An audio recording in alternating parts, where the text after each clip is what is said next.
जय श्री कृष्ण, जय माता जी। सत्य ज्ञान ब्रह्म विद्या में आपका स्वागत है। तो आज मैं भगवान श्री कृष्ण के बारे में आपको बताऊंगा।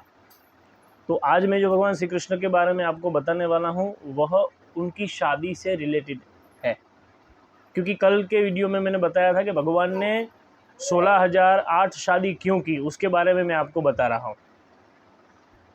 भगवान श्री कृष्ण ने 16,008 शादी इसलिए की, ये आप ध्यान से सुने, और जिनको भी पता नहीं है उनको आप ये वीडियो शेयर करें। वैसे बहुत सारे ऐसे लोग हैं जिनको पता होगा कि भगवान ने 16,008 शादी क्यों की, लेकिन कई लोग ऐसे होते हैं कि जिनको पता नहीं है और उनको भगवान के प्रति अच्छा भाव प्रकट नहीं होता। उनको यह लगता है कि भगवान ने तो इतनी शादी की, हाँ, तो क्या भगवान, फिर भी भगवान श्री कृष्ण नैष्ठिक ब्रह्मचारी है और भगवान को ब्रह्मचारी कहा जाता है और भगवान है। लेकिन कई मनुष्य जो अज्ञानी मनुष्य होते हैं, जिनको ज्ञान नहीं है, उनको संशय होता है कि भगवान ने क्यों इतनी शादी की। उसके बारे में मैं आपको बता रहा हूँ कि भगवान ने क्यों शादी की, उसके पीछे का पूरा रहस्य है। आप ध्यान से सुने। पूर्व जन्म में भगवान श्री कृष्ण नर और नारायण के अवतार थे। उन्होंने अवतार लिया था, नर और नारायण।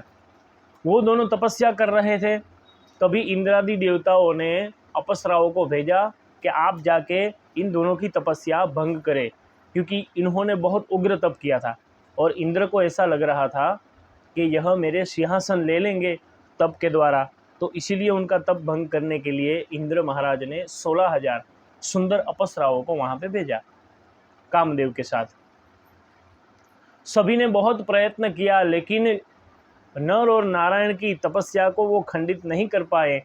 अंत में जो नारायण थे उनको क्रोध आया और उन्होंने अपनी जांघ पे ऐसे हाथ मारा और जांघ में से 16,000 अप्सराओं को उत्पन्न किया। वो इतनी सुंदर थी कि जो इंद्र ने भेजी हुई 16,000 अप्सराओं थी उनसे कहीं ज़्यादा सुंदर थी, और उसमें से एक थी अप्सरा जिसका नाम है रंभा। तो भगवान ने जो 16,000 अप्सराएं उत्पन्न की, उसको देखकर जो इंद्र ने अप्सराओं भेजी थी उनको बहुत दुख हुआ। तो भगवान ने अप्सरा उत्पन्न की, तो उस अप्सरा को देख के वो सभी अप्सरा जो थी उनको ग्लानि हुई। उनको अपने रूप का जो अभिमान था वो नष्ट हुआ। इंद्रादि देवता तो वहाँ से चले गए, क्योंकि उनको लगा कि अगर भगवान को क्रोध आ गया तो हमें श्राप दे देंगे।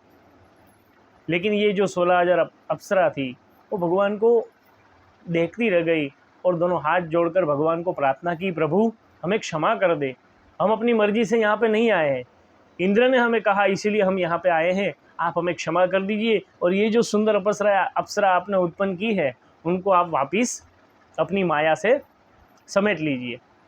तभी भगवान ने कहा कि कोई बात नहीं, मैं सभी अप्सराओं को ले लेता हूँ, लेकिन एक अप्सरा जो है वो मैं आपको देता हूँ जिसका नाम है रंभा।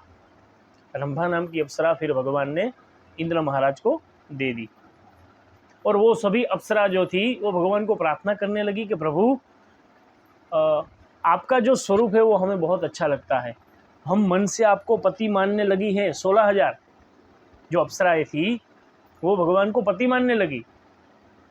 तभी भगवान ने कहा कि ये तो बहुत गलती हो गई, अगर मैंने क्रोध नहीं किया होता तो इस बंधन में मैं पड़ता ही नहीं, लेकिन ये भगवान का भी क्रोध ये बंधन का कारण बना। इसके पीछे भगवान की लीला ही थी। भगवान को सब पता था। भगवान काम क्रोध लोभ मोह मद मत्सर ईर्ष्या अभिमान, इससे भगवान परे है। ये 7 जो शत्रु है वो भगवान को कभी बांध नहीं सकते, लेकिन ये लीला थी ताकि हम मनुष्य को समझ में आए कि काम क्रोध लोभ मोह मद और ईर्ष्या अभिमान, ये 7 जो है वो हमारे शत्रु है मनुष्य के बहुत बड़े। जिसने इन 7 को वश में कर लिया उनके कोई शत्रु कभी उत्पन्न ही नहीं हो सकते। उसको जितेंद्रिय कहा जाता है, उसको विजयी कहा जाता है। तो भगवान ने कहा सभी अप्सराओं को कि इस जन्म में तो मैं आपका स्वीकार नहीं कर सकता, लेकिन जब भी मैं कृष्ण जन्म लूँगा द्वापर युग में 4थे चरण में, तभी मैं आपका स्वीकार करूँगा। ये वही अप्सराएं थी जो भगवान ने 16,000 का पानी ग्रहण किया, ये वो अप्सराएं थी। इसके पीछे का कारण यह है, लेकिन क्या है ना, मनुष्य को नहीं पता होता है। अब पुराण को पढ़े, आप हमारे शास्त्रों को पढ़ें, सभी आपके जो क्वेश्चन है सभी का आंसर हमारे पुराण के अंदर है। ऐसा कोई क्वेश्चन नहीं जिसका आंसर ना हो, लेकिन प्रॉब्लम यही है कि हम अपने शास्त्रों का पठन नहीं करते। बहुत दुख की बात है कि हम भगवान के ऊपर भी संशय करते हैं इस बारे में। और भी मैं एक आपको इस बारे में एक कथा कहता हूँ। अगर इस कथा से किसी को संतुष्ट न हो तो मैं और एक प्रमाण देता हूँ। महाभारत जब चल रही थी, भगवान श्री कृष्ण सभी असुरों को परास्त किया, सभी दुष्ट राजा थे उनको परास्त किया। उसमें से एक राजा जो था उसका नाम है नरकासुर। नरकासुर नाम का एक राजा था जो असुर था, और उनकी जो सेना थी बहुत बड़ी थी, वो बहुत शक्तिशाली था। उनका राज्य था वो भी बहुत दिव्य तरीके से बना हुआ था, जैसे रावण की लंका थी।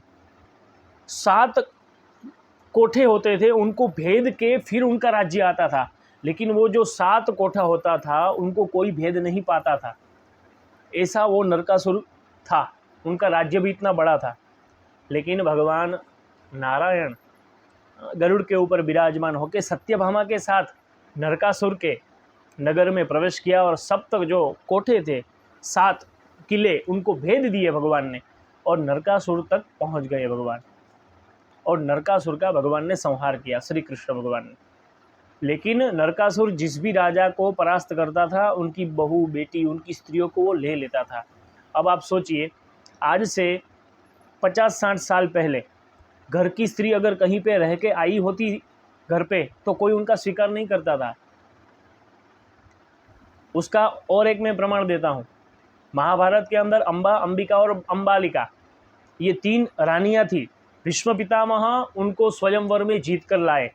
अब जो अंबा थी ना वो किसी और को प्रेम करती थी, लेकिन भीष्म पितामह को वो पता नहीं था।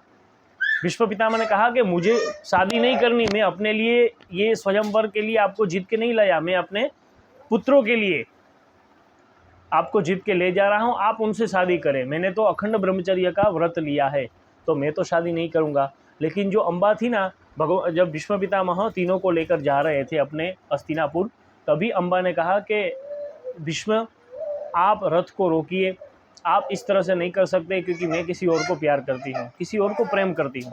तभी भीष्म पितामह ने कहा अगर आप किसी और को प्रेम करती हैं तो आप जा सकती है, मैं ज़बरदस्ती नहीं ले जा सकता आपको। तो अंबा को वहीं बीच रास्ते में उतार दिया। अब वो अंबा, ध्यान से सुने, अब ये पॉइंट ये है, अब वो अंबा पवित्र स्त्री थी, पूर्ण पवित्र थी, तन मन और धन से वो अपने प्रेमी को प्रेम करती थी। कई बार ऐसा होता है, किसी मनुष्य का मन ऐसा होता है, पुरुष का स्त्री का, कि वो अपने मन में सिर्फ एक ही का विचार करते हैं कि मेरी पत्नी मेरा सर्वस्व है, जिससे मैं प्रेम करता हूँ उसी से शादी करूँगा। वैसे अंबा के मन में ही वही था। वो अपने प्रेमी के पास गई, लेकिन उसके प्रेमी ने उनको क्या कहा कि अब मैं तुम्हारा स्वीकार नहीं कर सकता। क्यों? क्योंकि भीष्म ने तुम्हें जीत कर ले जा रहा था और मैं किसी की भीख नहीं ले सकता। ऐसा उनको ईगो हुआ, उनको ग्लानि हुई, उनका ईगो हर्ट हुआ कि मैं क्यों लूँ। लेकिन ये नहीं सोचा कि जिस स्त्री को मैं प्रेम करता हूँ वो स्त्री उनके साथ झगड़ के वो मेरे पास आई है, तो उनको स्वीकार करना चाहिए था। लेकिन अंबा का उन्होंने स्वीकार नहीं किया। फिर अंबा भीष्म पितामह के पास आई और अंबा देवी ने कहा कि आप मुझसे शादी कर लें। भीष्म पितामह ने कहा कि मैंने तो देवी आपको पहले से ही कहा था कि मैं आपसे शादी नहीं कर सकता, मैं किसी से शादी नहीं कर सकता। लेकिन अंबा देवी को बहुत क्रोध आया और उन्होंने ऐसा वचन लिया कि मैं तुम्हारा नाश कर दूंगी, तुम्हारी मृत्यु का कारण मैं बनूंगी।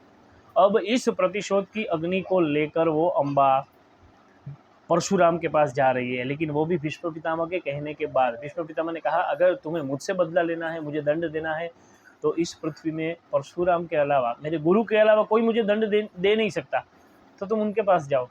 तो अंबा उनके पास गई। फिर परशुराम और भीष्म पितामह के बीच में युद्ध हुआ। फिर शिव जी आए, युद्ध को रोका, और अंबा ने शिव जी को कहा कि प्रभु मुझे प्रतिशोध चाहिए। तभी भगवान भोलेनाथ ने कहा कि तुम्हारा प्रतिशोध भी पूर्ण होगा, लेकिन उसके लिए तुम्हें दूसरा जन्म लेना पड़ेगा। तभी अम्बा ने कहा कि मैं कितने भी जन्म ले सकती हूँ इनको मारने के लिए, भीष्म पितामह को।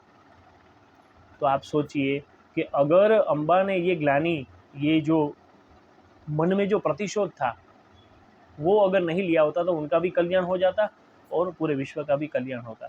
लेकिन होनी को कोई नहीं टाल सकता, इसीलिए फिर वो शिखंडी के रूप में आई।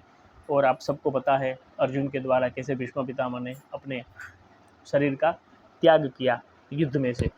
तो अब आप सोचिए कि सिर्फ युद्ध में जीत ले जाने के बाद कोई प्रेमी एक स्त्री का शिकार नहीं कर सकता, तो नरकासुर के कारागृह में 16,000 जो स्त्रियां थी वो बंद थी इतने सालों से, तो उस समय में कौन राजा ऐसा होगा जो उनका स्वीकार करे, उनको मान सम्मान दे, उनको अपनी पत्नी के रूप में स्वीकार करे? ऐसा कौन राजा हो सकता है? वो आप मुझे बताइए। इसीलिए भगवान श्री कृष्ण ने सभी को मुक्त करवाया और सभी जो रानियां थी, जो स्त्रियां थी, वो भगवान को कहने लगी, प्रभु अब हमारे पास सिर्फ 2 ही रास्ता है। हम घर पे जाएंगे तो कोई हमारा स्वीकार नहीं करेगा, क्योंकि सब लोग हमें अपवित्र समझेंगे, क्योंकि हम नरकासुर के कारागृह में थे। तो प्रभु अब हमारे पास 2 ही रास्ता है, या तो हम मर जाएं और यहाँ आप हमारा स्वीकार कर ले। आप जरा सोचिए, कोई इंसान अभी के समय में भी कोई किसी का स्वीकार इस तरह से नहीं करता। हाँ, इतना मान सम्मान हमारे भगवान श्री कृष्ण ने उन स्त्रियों को दिया, सभी का पानी ग्रहण किया, सभी को अपनी पत्नी का दर्जा दिया और सभी के लिए महल में रहने की व्यवस्था की, अच्छी तरह से उनको मान सम्मान दिलाया। ऐसे भगवान श्री कृष्ण है, इसीलिए भगवान ने 16,008 रानी के साथ शादी की। और जो आठ रानी है उसके साथ क्यों शादी किया, उसके पीछे का भी एक कारण है कि जो 8 जो पटरानी है वो भगवान की शक्ति है। भगवान अपनी शक्ति के बिना अधूरे हैं, इसीलिए 8 जो पटरानी थी उनके साथ भगवान ने शादी की, जिसको कहा जाता है अष्टो शक्ति सहित सत्येश। सत्येश यानी कि भगवान श्री कृष्ण, अष्टो शक्ति यानी कि रुक्मण्या द्यावाहित सत्यभामा चारुहासिनी जाम्बवती, ये सब 8 पटरानी। तो आप मुझे बताइए कि आपको ये वीडियो कैसा लगा। अगर आपको ये वीडियो अच्छा लगा हो तो आप इस वीडियो को लाइक कर सकते हैं। किसी को भगवान श्री कृष्ण के बारे में संदेह है तो आप ये वीडियो शेयर कर सकते हैं। तो भगवान ने इसीलिए शादी की, शादी करने का यही कारण था, और कोई कारण नहीं था।